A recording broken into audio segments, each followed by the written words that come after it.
It was mine. Fantastic. All right. Oh, I'm present. Okay, great. We have people jumping in so far, so welcome, hopefully. Let me see here, 1 second. So welcome, whoever's here. Thank you for joining us. And if you feel free, you can put in where you are calling in from in the chat.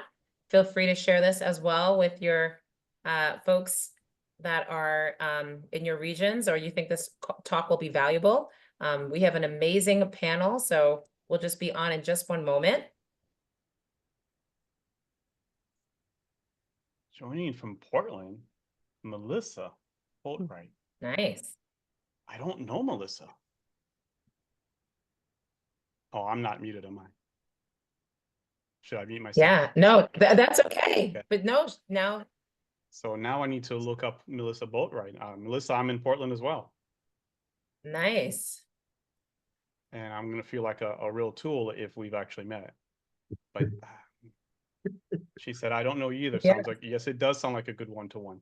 It sounds like a perfect one-to-one, and I'm sure after today's talk that you'll definitely want to connect with Sandra. So, all right, so we have this here. So I want to just get us started and say, welcome everyone. Thank you so much for joining our talk this month. We have, of course, our DEI talks every single month, and so my name is Claudia Thompson. I'm the head of the Diversity, Equity, and Inclusion panel for BNI US. Really happy to have everyone here. And of course, it is November, so we have our annual Veterans Day panel discussion. This is one of my favorites for sure. We always get different diverse perspectives, and I always learn something new about military life, military families, and of course, post for folks who have served. So we have a fantastic panel today, as I mentioned. So we're going to jump in and we're going to have folks introduce themselves. So first, we will start with Mike Penny, who is the Managing Director of Illinois Suburbs, as well as Iowa Cedar Rapids. Well, you pretty much introduced me. No. Hi, my name is Mike Penny. I am the managing director for both Illinois and Iowa. I'm based out of Charlotte, North Carolina. I was a former Marine for 6 years, enjoyed it thoroughly. And I will also share with you that my biggest fear before going into the military was not being able to keep up with everybody for the first 2 weeks. I think that's a fear of everybody, but I just wanted to share that. Awesome. Thank you so much, Mike. So happy to have you here. And Samantha. Yes, thank you, Claudia. Hi, everybody. My name is Samantha Hune. I am the founder and CEO of Military Resource Group, and we are a recruiting and talent acquisition firm that focuses on connecting employers who are hiring with our military community. I am an Army military spouse, well, now Army veteran spouse, and also the president of my BNI chapter, which is solely dedicated to veterans and military spouses. So happy to be here and offer my insights. Thank you. Fantastic. And of course, so thank you so much, Samantha. And then I have Sandra. I'm so sorry. I made an error on yours. You're not in South Dakota, Rapid City. You're actually in the Portland, Oregon area. And you are president of your organization, Gladiator Excellence. So I'll let you go ahead. Yeah, no problem. I didn't understand, well, what is SD? And I was trying to, okay, I don't know. South Dakota, man. Okay, thank you. That helps. With all the acronyms in the military, you would have thought I would figure that out, but no. So I am Sandro Marchaz. I am in Portland, Oregon. I'm part of BNI Portland Business Advantage. Shout out. And my company's Gladiator Excellence. We specialize in increasing the profit margins for restaurants across the United States. And I'm very happy to be here, served in the Army Reserves for the most part. And I have been veteran for, I don't know, many, many years. Fantastic. That's awesome. I always love a different perspective. And we haven't had a military spouse on before, Samantha, so we're really happy to have you join us and hear your perspective as well. So just to jump right in. So of course, I want to hear, in general, and this might be more for Sandra and for Mike, what motivated you to join, the military? And then I guess we'll start there, and then there's a follow-up question regarding your career path. So I don't know who would like to go first. I'll go ahead. I joined the military because my whole history of my family has been in the military, but I was the only one to go into the Marine. I wanted to deviate from the Navy for a very good reason. Oh, wow. All right. Shots fired. Yeah. Awesome. Yeah, no, fantastic. So yeah, and we thank you so much for your service. That is interesting because yeah, usually you stay in line with everyone else. Sandro, curious about you.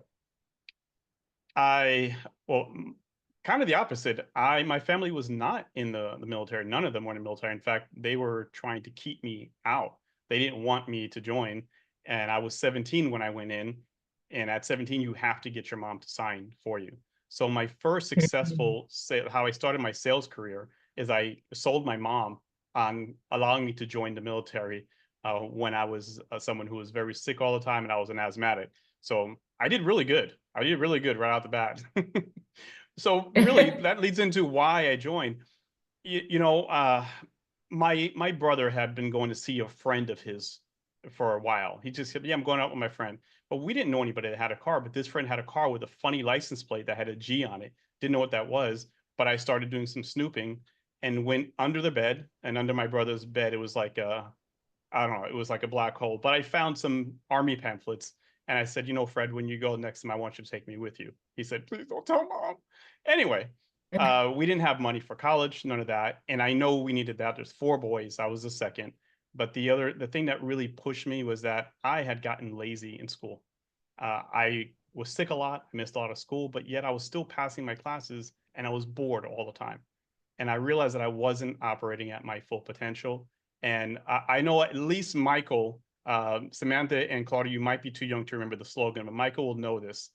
Be all that you can be in the army. Remember? How did they not get you, Michael? They just brought it back. What's that, Claudia? Claudia, what'd you say? I'm honored that you thought I was young enough to not know that. So I don't even know if I can continue on with this interview because my head is totally swelled. I definitely remember those commercials. Claudia, I only see your nose right now. What's happening to you? Yes, happened? be all that you can be. What an amazing slogan. And I was like, I want to do that. I want to be all that I could be. The helicopters, all that stuff. I didn't care. But be all you can be for some reason grabbed me. And I said, I need to be better than I am right now. And I can be better. And I was honestly operating at way below my potential mentally and physically. And that pushed me. And it wasn't easy for me because I was actually an asthmatic. But I made it. And the rest of my life began to change as a result of that. That's where I started being able to speak in public, meaning to other people, not public speaking. Because I was so introverted that I had a speech impediment because I didn't talk. And I knew that I needed to do something. And the military got that. Even just the months I spent just in basic training really made a big difference. So Awesome. I joined literally to change myself. It's not because I was a patriot or anything like that. I love my country, but I needed help. And I saw that as a way to get help. And it did. It helped.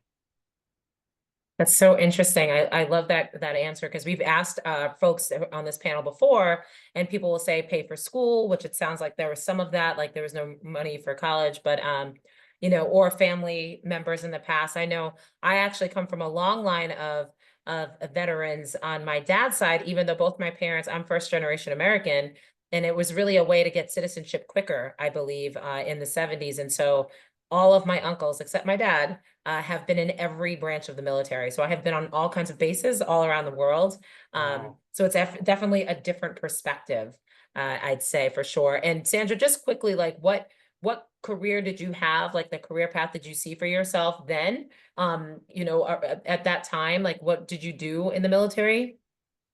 And did you have any I ideas went as an X-ray technician. I chose the X-ray technician because I've always been interested in the sciences, and it appealed to me. And I also looked it up and realized that X-ray technicians earned a pretty good income coming right out of school. And I figured that would pay my way to law school. And so I figured I'd work as an X-ray technician. Once I got out as a reservist, you can get a civilian job. And what I learned after working while I was still on active duty for 6 months in a hospital is that Sandro doesn't work very good in hospitals. And then, because I don't know if you know this, but there's a lot of sick people in the hospital. There's like too many sick people. And I didn't know that that was going to be my reaction. So when the first time I had to take an x-ray of a child that had a cracked skull, I realized that this was not the career for me. And so the Mhm. goal I had did change as an x-ray technician. And then after that, I wasn't sure what to do, but I ended up getting into sales, which is the last place I really should have been, but that's a whole nother story. Oh, that's very interesting. All right. And then Mike, what about yourself? Well, I was a scout sniper. There's really not a career after that. It was a bad choice on Wow. my part. But So I will say interesting. this, I gained a lot, I gained a lot in the way of management of people by working my way up when I was in the military, becoming a sergeant and had my own platoon.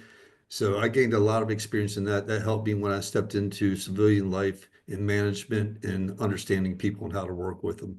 So that was a great big benefit other than knowing how to shoot. Yeah, well, yes, definitely. Actually, you said that, and so kind of, I'll stay with you, Mike, on this. And Samantha, feel free to jump in at any time as well from your perspective. But obviously, describe the transition from military to civilian life and work. So you just touched on a little bit of like being able to, again, because in management, for any of us who are in management, especially you're dealing with humans, there is no one way that humans are or can be, and they can shift at any time. So I can only imagine at the level in the job that you were doing. I can imagine it must have been crazy. So what was that transition like from being in such an intense role? Though, when I got out of the military, I stepped right out of the Iraq War back into civilian life. And within a month, I had a job in management for Siemens. About 3 months into it, after everybody labeled me as Sergeant Mike, they had to talk to me to help me understand that I needed to not be so rigid and militant in managing people. That was probably the biggest and hardest transition because it wasn't like anger management, but it was controlling my thoughts in my mouth at the same time, but learning to be empathetic. When you're in the military, empathy goes out the door as far as sympathy too. So it was a big transition to learn how to be empathetic again. That's so interesting, Mike, because I actually see you. I think you try to be harder than you are. You're pretty empathetic at times, I feel, when I've seen you work with people. So I think you have a different perspective, but I can imagine being so rigid and then being able to It was transition hard. into that. Yeah, that must have been crazy. You better do this or else. Like, but yeah, Yeah. I Well, could see after that not 4X going over months, so well initially. Mhm. Sandra was cracking up, so I didn't know if that was like a laugh of acknowledgement or. Yes, it was. But I'd actually like to know if Samantha was, I don't know if were you married Mhm. with your husband when he got out? Yes, Because yes, I I'd love to was. hear that perspective. Yes. Just seeing, because watching him adjust had to be tough for you.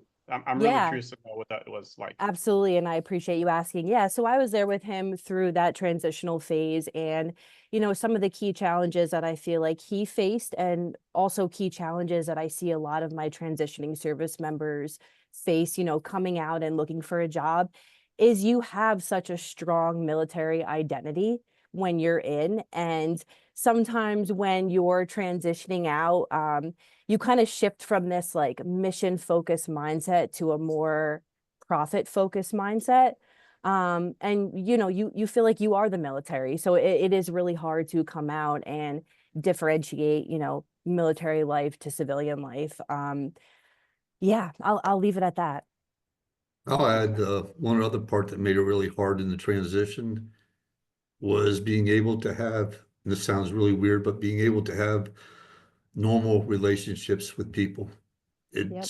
I did not do well at that. I mean, I learned how to be empathetic and everything with people and manage them, but for my own personal life, that was a struggle. It probably I, still s- I can, is. I I can don't know understand. if you guys can attest to this as well, but that adjustment to having like a less structured environment, coming out and Mhm. not being so regimented and structured every day. I know that was something that we struggled with. It's like, okay, somebody tell me what I have to do now, and you have to figure it out. So again, I don't know if either one of you felt that way, but I know we Mhm. certainly did.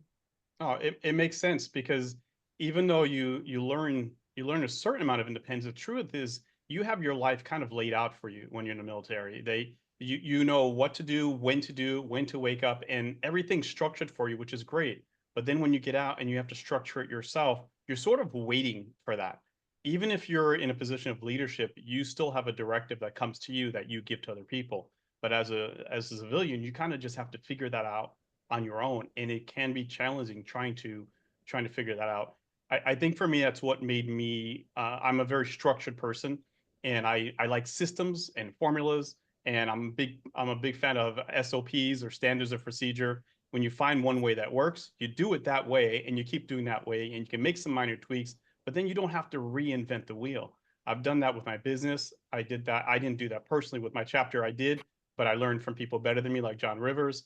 And that's just how I've been. So for me, I was a reservist. So but I was on active duty for 46 weeks. I was young and dumb.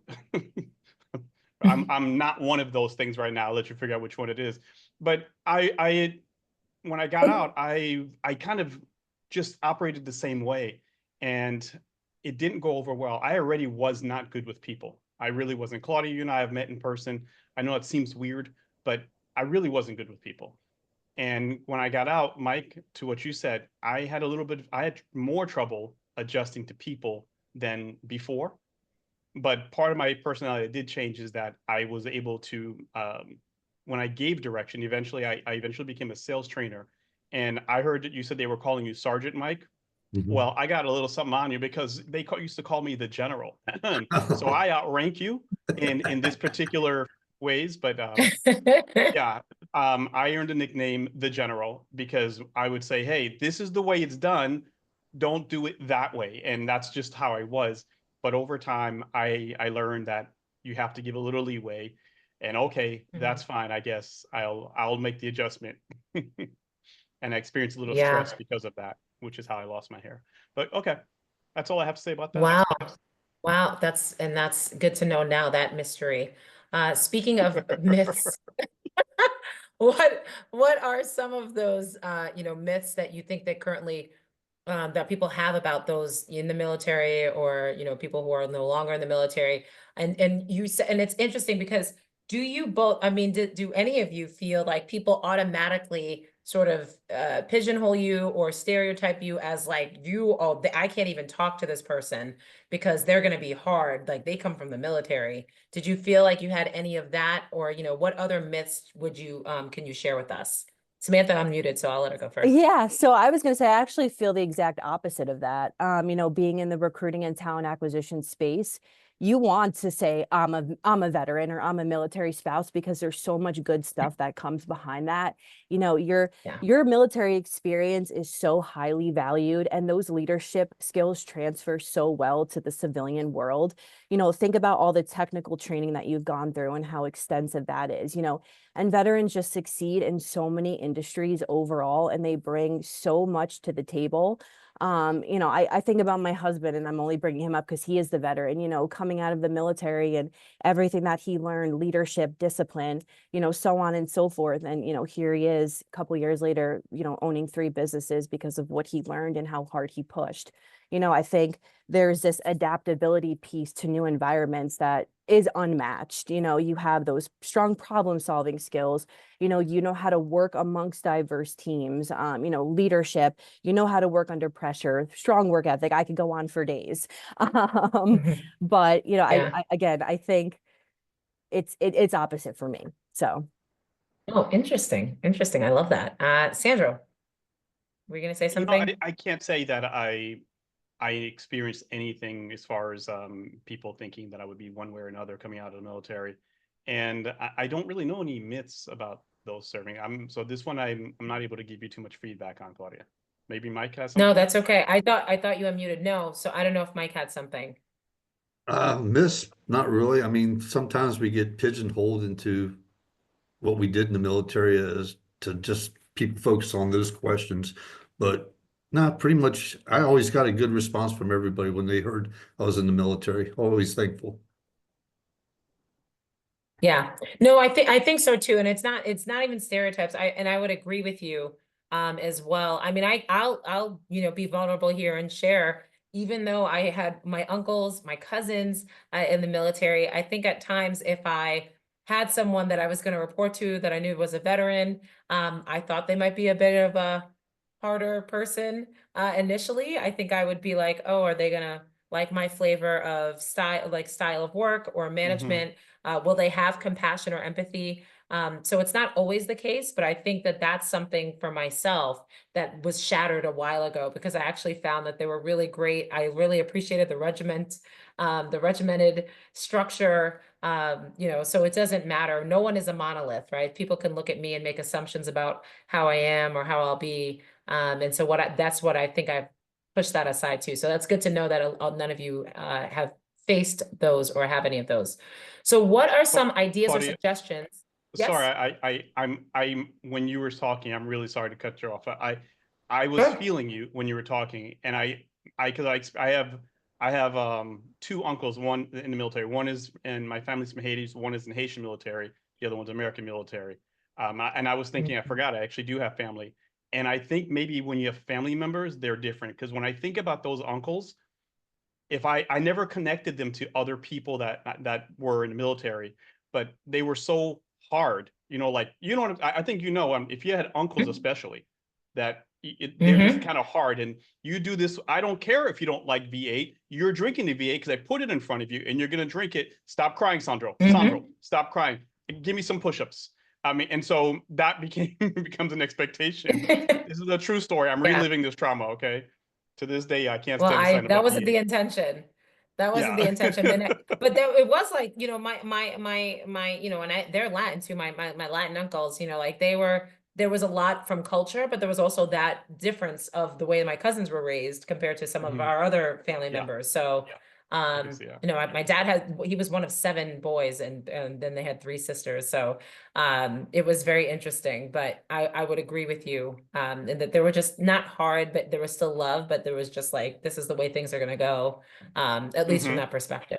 Well, you know, So yeah, I've raised 4 kids militantly. They're all in college. They're all self-sufficient. I mean, they've all gone through college. They're self-sufficient. They know how to take care of themselves. And that was my goal, was make sure that they are self-sufficient. And that's what the military taught me. You know, I think it was a pretty good thing to pass down to my kids. And I loved them. yeah. Oh, that's so sweet. So for our friends here that are live today, we have a Q&A section. So in a little bit, we're going to continue to ask questions, but definitely put your questions in the Q&A and we will get to them for sure for some time. So yeah, so I wanted to make sure that we get that taken care of when we're done. So what are some ideas or suggestions to make it easier for those considering enlisting? So I don't know if anyone has something, you know, when thinking of this. Yeah, Mike, you could say it. Oh, no, I should say that. Now, military is really good for lots of different types of people, but I think Sandra pointed out something that was really good. He was looking for how to make a career out of it. Others are looking for direction and guidance. I know for myself personally, just because my family was into it, the reason why I really wanted to join, because I was in love with the military all my life. I mean, I was all about, my dad had me in shooting competitions all my life. So it just seemed like a normal fit. College for a person with attention deficit disorder was not a good fit for me at the time. But Yeah. for those that are looking for a career, definitely go into the military. Army has probably the largest amount of career opportunities than any other branch. Hoorah. Wow. Yeah. Yeah. You have anything to add there, Sandra?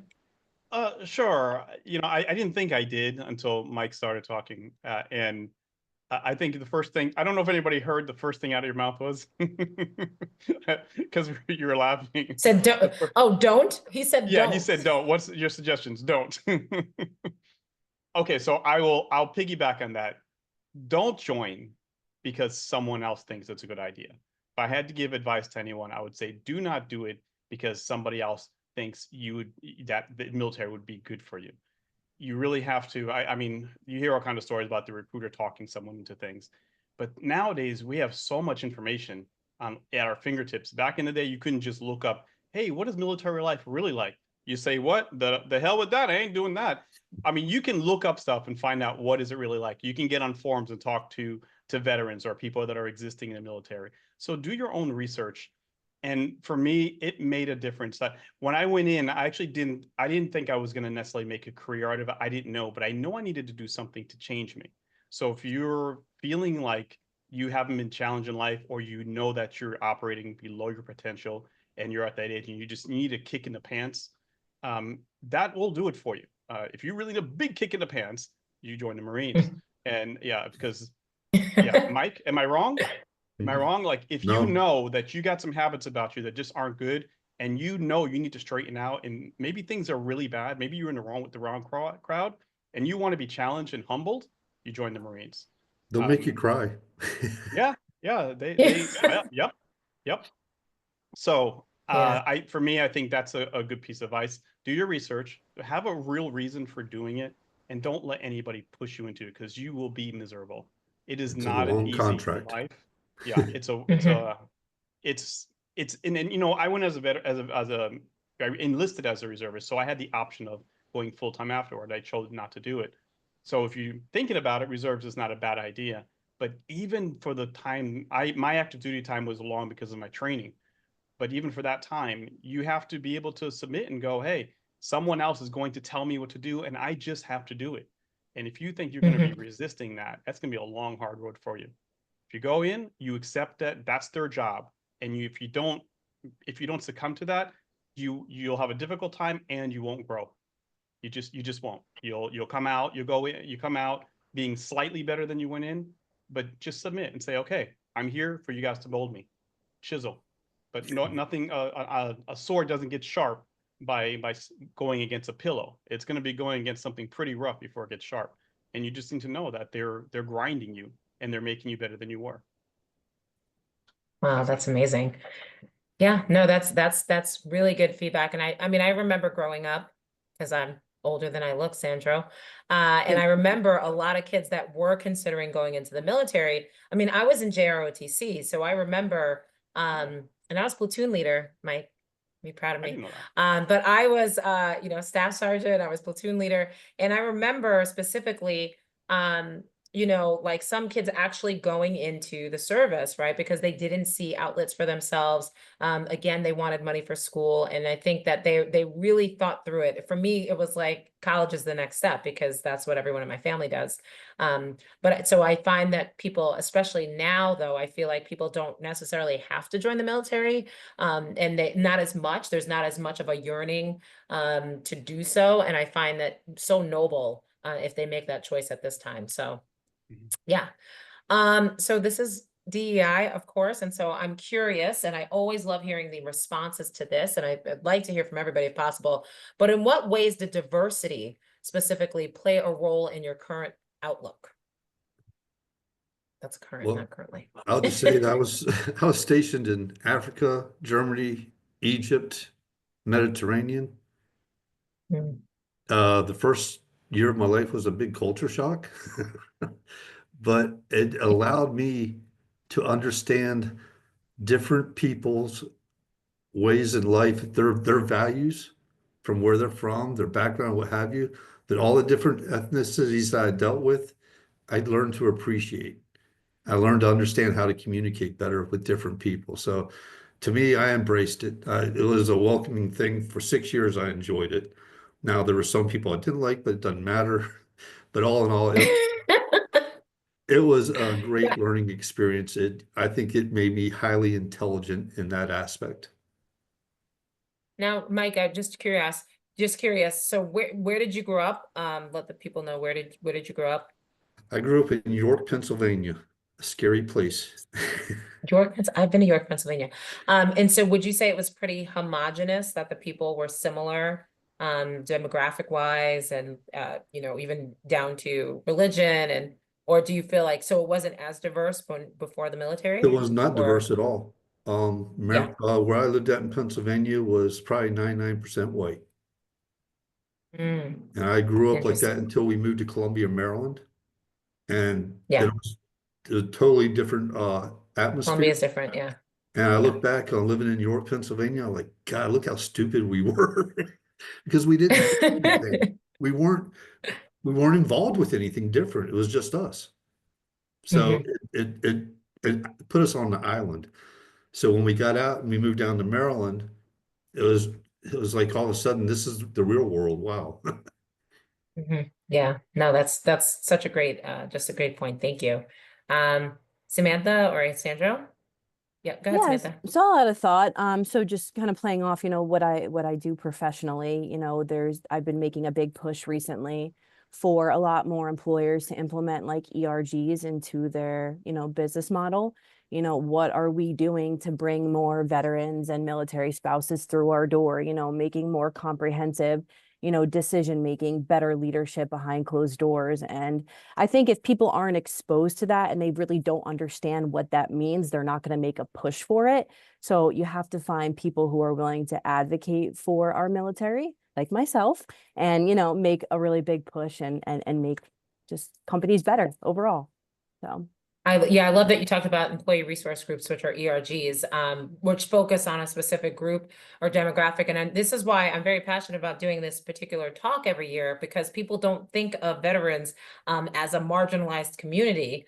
They always think of race and gender. That's where we go to with diversity, but there's so many other folks, it's anybody who has dealt with marginalization. And so veterans, I can't think of another group. So I love that your advocacy, not only as a military spouse, but it sounds like you're just very passionate overall. So thank you for that. Sandra, do you have anything? Sure. First, Samantha, I agree with what Claudia just said. And for no matter what group you're looking to expand in your organization, there has to be some intentionality about it. And this is an area I was not very aware of. When I grew up, I wasn't aware of me being different because my mom, coming from Haiti, didn't know about the history of racism in America. And so she never taught us that we were different or what we should be doing in a certain situation. We just went around happy-go-lucky in life thinking that everything was okay. And I remember that my first experience of having, of saying, why am I different? I didn't really get it, but I was 17. I was just out of basic training and I was in Fort Sam Houston, San Antonio. And walking around a building, I was doing laundry with a few friends. All of them were Black. And I'm walking over just to go into the bathroom in Kentucky Fried Chicken.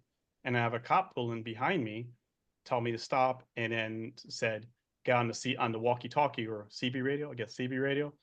And he says, hey, I got a suspect right here, and we're going to hold him. And I'm listening to him. And the moment he said suspect, you want to know what I heard, Claudia? And your parents are from the Caribbean too, so you'll get this, I think, more than most. What I heard was, I have someone here whose mother didn't do a good job raising him. You said, what about my mama? Like, I couldn't, I lost my mind, and I started to react, and I was much less tame back then. I'm barely tame now, but I started reacting. I started yelling at the cop and say, what are you talking about, suspect? And so he puts his hand on his pistol and unlocks the little clip. Now I had just turned 18. I just turned 18 while I was in basic training. That was fun, by the way. And he's starting to pull out, and then he sees my friends around the corner, looking around the corner, trying to figure out what's happening. I'm just literally walking. And then so he tells him, you better come over here and get your friend before he gets shot. Well, now I'm super mad. I'm like, what the hell? Get shot for what? And they pull me aside and they tell me about, what's wrong with you? How do you not know how to act in a situation? I was never taught. I didn't know. You shouldn't have to. I shouldn't have to, but I should have known, because I could have ended up dead. And I just wasn't aware. All three of them, 2 were from Philadelphia and 1 was from, I don't remember, but all 3 of them had been face down on a pavement before by a cop that put their foot in his back. Like, they knew, they've been through the experience before and could understand why I was acting the way I was acting. Now, I had a bad temper back then, but I didn't know how to act. And that experience taught me that it is important to be aware. You're right. I shouldn't have to change how I act, but it's important to be aware and to understand that people have biases, not necessarily because of them being a bad person. Mike, you mentioned that when you were in your first, that first year when you were in the military, that it was eye-opening for you, right? Yeah. Why? Because where you lived was 99% white people. You were not experienced with people of Mhm. other cultures. Very easily, you could have just assumed that you don't want to associate with those people because you don't know them. But you were open-minded and you said, okay, I'll learn. I was Even someone curious. who's come in, yeah, you were curious. I mean, Claudia, I should probably ask you to mute yourself because you might react to this. So let me see, but I'm going to try. So I met a guy there who was from Jamaica. Your family's from Jamaica, right? Okay. So I hadn't met many Jamaicans before that. I had one experience and it didn't turn out real good. And I didn't know that there was this animosity with Jamaicans and Haitians. I never knew. And I remember like a few months had gone by and we were in class together. And at some point, the subject of me being Haitian came up and he goes, "You're Haitian? I didn't know you were Haitian. Man, if I had known, I'm Jamaican. If I had known you were Haitian, I never would have talked to you." And so I said to him, "Man, I wish I had told you I was Haitian when I first met you." But I mean, he had a particular idea of Haitians because he heard it from somewhere. I don't even blame him for that. It's just what he heard. Mike didn't know, so he was like, okay, let's experience this. Someone else might have just heard negative things about people of different races and went on that because that was information that was put into their head. So one of the things that I think I learned is that people are a product of their environment, of what influence they have, and to give them a little bit of grace and try to be the example that makes them go, huh, maybe what I heard is not true. And that's kind of how I operate now, although I am aware, more aware than before. Yeah, no, that's such a great message, a timely message, I would say. Most of the time, we all kind of want, in general, the same things, right? We want people to be happy. We want people to be safe. We want people, you know, and a lot of times we don't get past the barriers of our differences because those differences get in the way. And so, again, one of the things I admire about the military is that they don't, not anymore, you know, isolate or segregate based on what you look like or your age or whatever. That they're just kind of like, you're in the ranks together, you know, coming up, and this is where you're at. And that's it. You don't get to choose. Yeah. And so that's great. So thank you, Sandra. All right. So before we get into Q&A, I wanted to know if any of you have any books or movies that you can pull from that you feel that would be helpful for people to kind of get a better understanding of what the life is like, or even post you know, the time that you've been in the military. I'm just curious, or even podcasts that would be really good. So I don't know if anyone wants to share any of those. I specifically for the military, sorry, I just started talking out loud. I can tell you one that if you're in, let's say you're in basic training right now. I don't think anybody watching this is in basic training, but if you happen to find us on YouTube, you're in basic training, watch Full Metal Jacket. When I was in basic training, they made us watch this movie. And Mike, do you remember this movie? This was a Marine one. Gomer Pyle? Not Gomer Pyle, just the opposite. It is definitely not a movie for the lighthearted. They made us watch that movie so we could appreciate. Well, no, isn't he say Pyle? What do you say? In the movie, doesn't he call Pyle? Wasn't that his? Oh, yeah, at some point, yeah, something like that. Because it's been a long time. Yeah.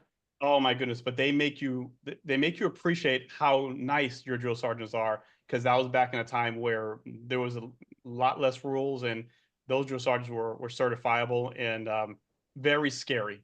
So probably not a good idea for someone that's going into military. But like if you're there and you're complaining, you know what? Wipe your tears, watch the movie, and realize how things used to be much tougher. And now it's even, I heard it's even lighter. Something about they get to wear sneakers or something. I don't know. They're not even allowed to cuss at you. What's that? They can't, the drill sergeants aren't even allowed to get in your face and cuss at you. They can't touch you. They can't do anything to you, or they get written up. They can't curse at you. I don't know where I would be if they didn't curse at me. I wasn't familiar with that. When they started cursing at me, I didn't curse. My mom didn't curse. I was not familiar with that. And it was rough, but it like I said, it chiseled me. I don't even know how they can do that. They're in my face every day, spitting on me. Oh, wow. I don't know, Oh, wow. Samantha, do you know of any book? I don't know of anything I can say other than what I mentioned about Yeah, returning to civilian life. I wouldn't say books or movies or documentaries, more of like the resources that I have and use are more, I'm out of the military or I'm transitioning out, I'm looking for education or I'm looking for, networking opportunities, or I want to start a business. Where do I turn? Those are the sorts of resources that I have a plethora of. But as far as, like you said, books, movies, documentaries, I can't really say I know any, so I'm sorry. Mike, maybe you do?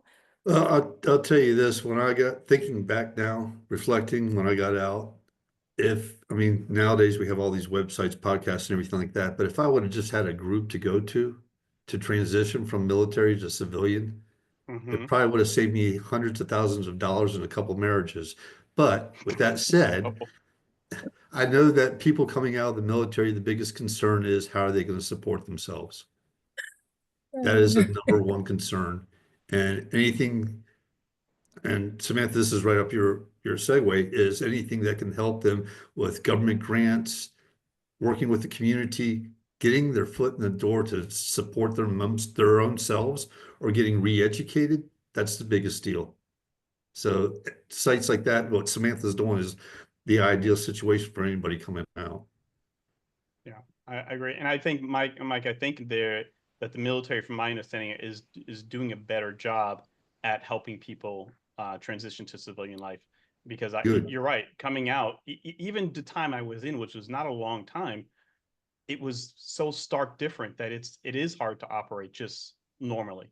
And now I think that they have more resources for someone to get accustomed. I'll tell you, the day that I was done with my debriefing and walked off that base, I was lost. I had no idea what to do. I only had one idea, and that was where to go, and that was home. Oh, that's terrible. Yeah, Wow. that's terrible, because feeling a little lost, and then feeling like you're missing part of yourself because you don't Oh, have the structure, you don't have the discipline, like where you have to report to somebody. You feel like you forgot your foot at home. I'll Like tell I you think I left my foot somewhere. the Yeah. worst part was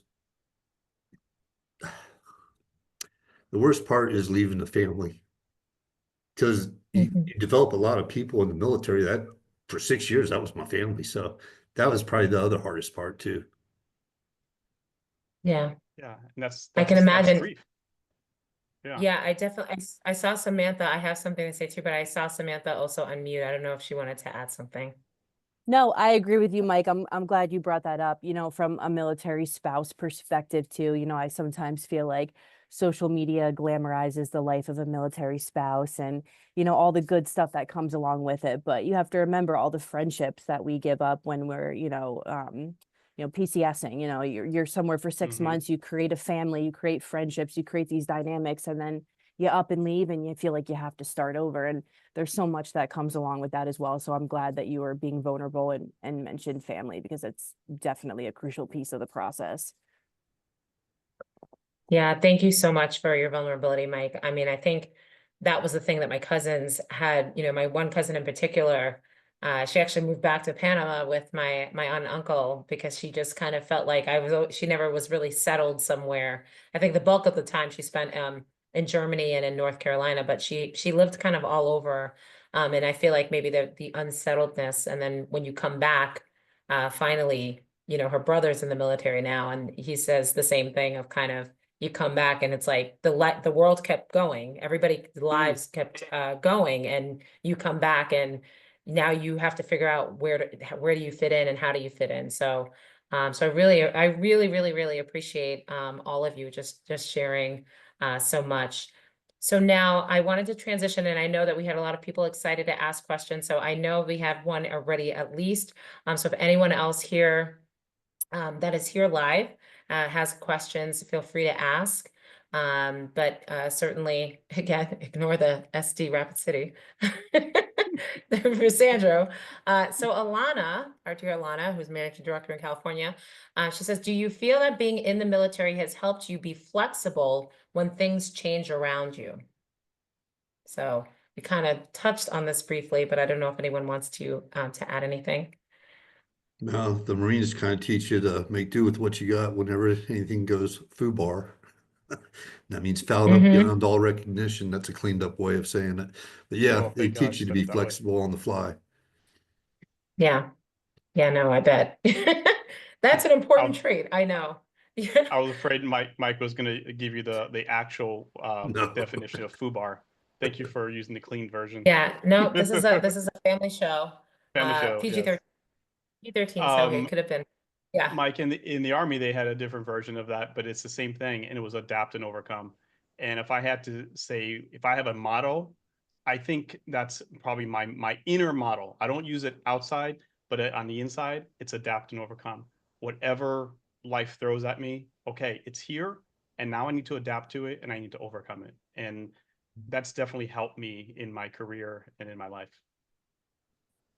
Wow.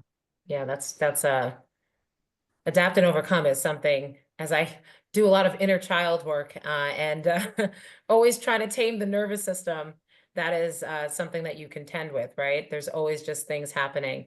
I don't know if we have any other questions, but I really, you know, like I said, this particular talk is one of those that always moves me. I always feel so grateful. And again, all of you were very vulnerable with your time and, you know, sharing with us. So I want to thank Mike, Samantha, and Sandra for being with us.